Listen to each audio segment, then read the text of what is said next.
Doctor साहब, तहरीक इंसाफ के बगैर मौजूदा हुकूमत जो है वो इंतखाबात की तैयारियों की तरफ जा रही है। अब मौजूदा हालात में ये कैसे मुमकिन हो पाएगा, इस हवाले से मैं जानना चाहूँगी। देखें जी, ये अरेंजमेंट है। जी। हुकूमत तो ज़ाहिर है हुकूमत है, लेकिन एक अरेंजमेंट सर। जो कि तहरीक इंसाफ को वोट ऑफ नो कॉन्फिडेंस के बाद जी। जो कि तरतीब पाया, दो तीन आरात थी उस वक्त। एक ये थी कि इंतखाबात की तरफ चला जाए फ़ौरन, एक ये थी कि कुछ अरसे इंतज़ार किया जाए, और फिर उसमें मई में भी शायद बात आई थी कि इलेक्शंस की तरफ चला जाए। बहरहाल वो चलते चलते मामला जो है वो अब आ गया, और अब जो है वो तहरीक इंसाफ के जो तमाम अहम कायदीन हैं वो सियासी मंजरनामे से इस वक्त गायब हैं, जी। और उन पे ज़ाहिर है कि आने वाले दिनों में मुकदमात चलेंगे, सजाएं होंगी, क्या होगा वो हमने देखना है। लेकिन उसके साथ ही अब क्योंकि अभी तक जिस चीज़ ने जोड़ के रखा था, जोड़ के रखा हुआ था इन पीडीएम। तमाम पार्टीज़ को, जो मुख्तलिफ ख्याल पार्टीज़ थी। देखें, जो मैं हमेशा कहता हूँ ना कि जैसे पीएनए बनी थी तो पीएनए बनी थी कि भुट्टो साहब का इक़्तिदार चला, जब भुट्टो साहब चले गए तो पीएनए ख़त्म हो गई। इसी तरह से ज़ियाउल साहब के खिलाफ एमआरडी बनी थी, ज़ियाउल गए तो फिर एमआरडी ख़त्म हो गई। मतलब वो अलायंस किसी वजह से बनता है, वो जब वजह किसी जब वजह ना रहे तो फिर वो अलायंस अपने आप ख़त्म हो जाता है। जी। तो अब चूंकि अच्छा, उसको ख़त्म करने में जैसे ज़ियाउल हक साहब का जो हुकूमत थी उसको ख़त्म करने में एमआरडी का की कुर्बानियाँ तो थी, एमआरडी का रोल नहीं था कोई। मतलब वो तो जहाज़ क्रैश हुआ ना, तो उसके नतीजे में ज़ियाउल हक साहब दुनिया से चले गए, वरना तो ज़ियाउल हक साहब तो बैठे रहते ना बहुत अरसा, उनके खिलाफ पब्लिक सड़कों में नहीं थी। हम्म। अच्छा, अब इसको मुशर्रफ साहब के दौर से हम डिफरेंट तस्वुर कर सकते हैं, जहाँ पे एक अदलिया बहाली तहरीक थी, और उससे पहले 2006 में एक चार्टर ऑफ डेमोक्रेसी हुआ था, लेकिन 2007 में वो ऊपर नीचे हो गया था, क्योंकि पाकिस्तान पीपल्स पार्टी ज़ाहिर है कि एक मफाहमत का मामला उनका चला था मुशर्रफ साहब से, बाकी सब हिस्ट्री है। अब ये कि जब वो ख़त्म, जब जनरल मुशर्रफ चले गए तो फिर वो ख़त्म हो गया।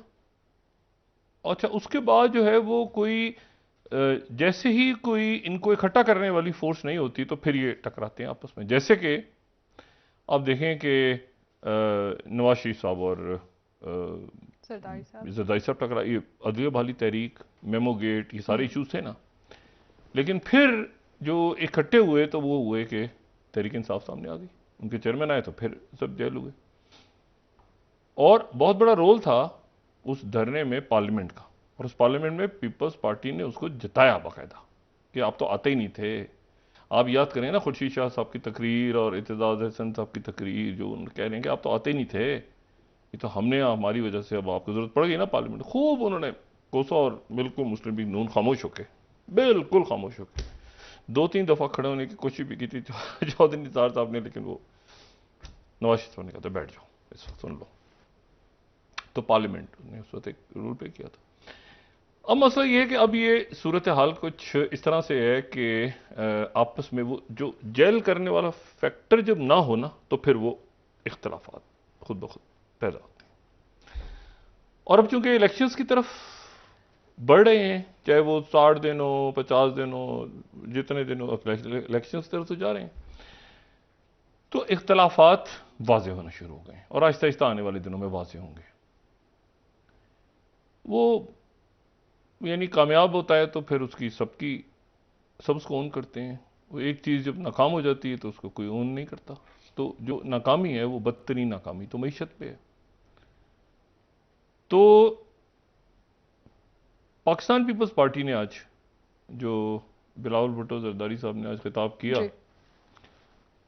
सवात में तो उन्होंने ढके छुपे अंदाज में पहली दफ़ा उन्होंने हम्म। ये बजट के ऊपर तनकीद भी की, माशी पॉलिसीज पे तनकीद भी की, और लेकिन तहफ़्फ़ुज़ात का हाँ इज़हार तहफ़्फ़ुज़ात किया। का इज़हार किया। लेकिन यह है कि यकीनन वो जो हैं वो ज़ाहिर सपोर्ट तो करेंगे बजट को, वरना तो हिस्सा भी है वो हुकूमत का, लेकिन बारह उन्होंने तनकीद की। हम्म। और उन्होंने कहा कि इत्तेहादियों से कहता हूँ कि हिम्मत पकड़ें, इलेक्शन की तैयारी करें। हम समझते हैं कि इलेक्शन वक्त होने चाहिए, और उन्होंने कहा कि 9 मई के हवाले से उन्होंने बात की और फिर उन्होंने बजट के ऊपर भी तनकीद की कि वज़ीर आज़म तो चाहते हैं लेकिन कुछ लोग ऐसे हैं जो नहीं चाहते। तो एक बार लेकिन कल यहाँ पर बड़ा एक दिलचस्प मामला हुआ और वो ये हुआ कि जब इसाक डार साहब वो जो फाइनेंस कमेटी या जो कमेटीज़ होती हैं जिनमें ये प्रेजेंटेशन, तो उसमें पीपल्स पार्टी की एक रहनुमा, खातून रहनुमा, जी। उन्होंने उस मीटिंग में, मैं नाम यहाँ नहीं इसलिए नहीं ले रहा कि वो बड़ी अजीब सी बात, उस मीटिंग में अजीब एक डायलॉग हुआ दरमियान में। वो डायलॉग ये था कि उन्होंने कहा, इसाक डार साहब तशरीफ लाए और वजारत ख़जाना के लोग बैठे हुए थे और सारे, तो उन्होंने कहा कि आपकी हुकूमत तो जा रही है, हमारी हुकूमत के लिए बारूदी सुरंगें बिछा के जा रही है यानी आपकी हुकूमत तो जा रही है और आपकी हुकूमत हमारे लिए जो है ये पीपल्स पार्टी के लिए बारूदी सुरंगें मईशत पे बिछा के जा रही है। उसके बाद फिर ये हुआ कि जरा एक एक अप करके देखते हैं ना कि पॉलिटिक्स किस तरफ जा रही है। उसके बाद ये हुआ कि जो कल खिताब हुआ था जो कि जनरल कौंसिल का, मुस्लिम लीग जनरल कौंसिल का, उसमें फिर डार साहब का, खास तौर पे डार साहब की तारीफ की गई और ये बात कही गई कि जी जो डार साहब को जो गद्दार है वो इस टाइप की बात हुई, ठीक। तो उसकी वजह ये थी कि थोड़ी देर के बाद चूंकि डार साहब की पॉलिसी से यू टर्न लेते हुए दोबारा ये कहीं से पैगाम आया था जी।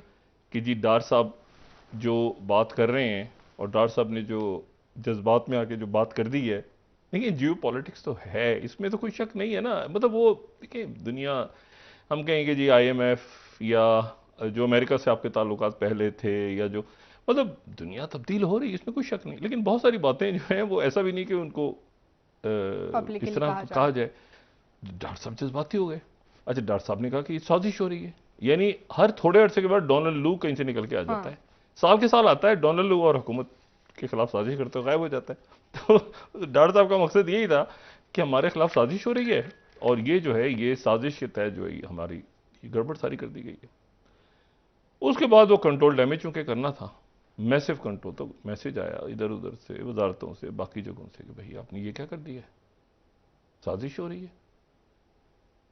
तो ये तो बड़ा ही अजीब मामला है। अच्छा, चाइना ने हमने चूंकि उनको वक्त पे $1 बिलियन अभी 5-6 दिन पहले ही दिए थे, वो उनको देने थे हमने, तो $1 बिलियन उनको दिए थे, तो 3 अरब से कम हो गए थे ज़खायर, तो वो वापस उन्होंने कर दिए फौरन, और वो 300 मिलियन का जो हमने था वो भी शायद वो उसको भी रीशेड्यूल कर रहे हैं। लेकिन इस मैसेज का जो डॉक्टर साहब की जो तकरीर थी उसका इम्पैक्ट बड़ा अजब किया हर तरफ। और फिर उसके बाद ये हुआ कि एकदम जो है हुकूमत ने फिर प्रेस रिलीज जारी की और ये हुआ कि नहीं जी हम IMF के साथ अपने मामलात को दुरुस्त करेंगे, बातचीत जारी रखेंगे, वज़ीर आज़म साहब जो हैं वो बराह रास्त बात करेंगे और हम कोशिश करेंगे कि IMF की कंडीशंस को माना जाए और उसके साथ हम आगे बढ़ें। अच्छा, अब IMF जो है उसने क्या रौला डाला हुआ है? रौला उनका ये है कि वो ये कहते हैं, अब देखें 13 दिन रह गए, 30 तारीख को ख़त्म हो रहा है। वो ये कहते हैं कि जी आपने इसमें लिखा है कि 9.2 खरब 9.2 ट्रिलियन का आप टैक्स इकट्ठा करना है आपने, ठीक है, और 2.9 आपने ट्रिलियन लेने हैं नॉन टैक्स, ठीक है, ये रेवेन्यू आपने इकट्ठा करना है। और वो ये कहते हैं कि इस साल आपने हमें कहा है कि 9.2 ट्रिलियन इकट्ठा करना है, पिछले साल आपने 7.2 कहा था और इकट्ठे नहीं कर पाए थे, तो इस साल 9.2 कैसे करेंगे? और पिछले साल आपने नॉन टैक्स में कहा था कि 1.6 ट्रिलियन इकट्ठा करेंगे और आप नहीं कर पाए थे, और इस साल आप कह रहे हैं कि 2.9 इकट्ठा करेंगे। ये तो फिगर्स ही आपकी, ये रेवेन्यू कहां से, ये लोग कैसे देंगे, ये कहां से रेवेन्यू? तो ये तो आपकी फिगर्स जो आपने कहा है कि हम लोगों से इकट्ठा करेंगे, तो ये तो पिछले साल की फिगर्स जो हैं, यानी इस साल आप कह रहे हैं 9.2 करेंगे, आप 7.2 नहीं कर पाए पिछले साल, तो इस साल 9.2 कैसे करेंगे? फिर वो कह रहे हैं इंपोर्ट्स के ऊपर से पाबंदी खत्म करो। हाँ। और 3-4 रेट चल रहे हैं मार्केट में, डॉलर कहीं इधर का है, कहीं इतना का, कहीं इतने का, इसको 1 करो, ठीक है। और अपनी जो बाहर से आपने पैसे लाने हैं उनकी रिटर्न बरादर मुल्क रिटर्न हमें लिख के दें कि पैसे दे रहे जी, हैं। और साथ ही जो है वो मतलब बाकी भी हम डिस्कस करते रहे उनके इश्यूज में। अब या तो अच्छा, अब उसके बाद ये हुआ कि शहबाज शरीफ साहब ने अब फिर उसके बाद राब्ता दोबारा बहाल हुआ और इसके ऊपर हटो बचो पॉलिसी इख्तियार की IMF के साथ, और ये कहा गया कि अब दोबारा इस तरह की बात नहीं होगी, ठीक है।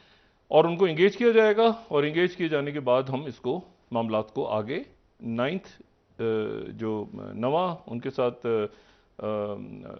जो डील चल रही है उनके साथ, Dialogue। उसको हम पूरा करेंगे, और उसके बाद हम 10वां 11वां करके तरीके से हम IMF के साथ अपने मामलात को आगे लेके चलेंगे, दुनिया के साथ लेके चलेंगे।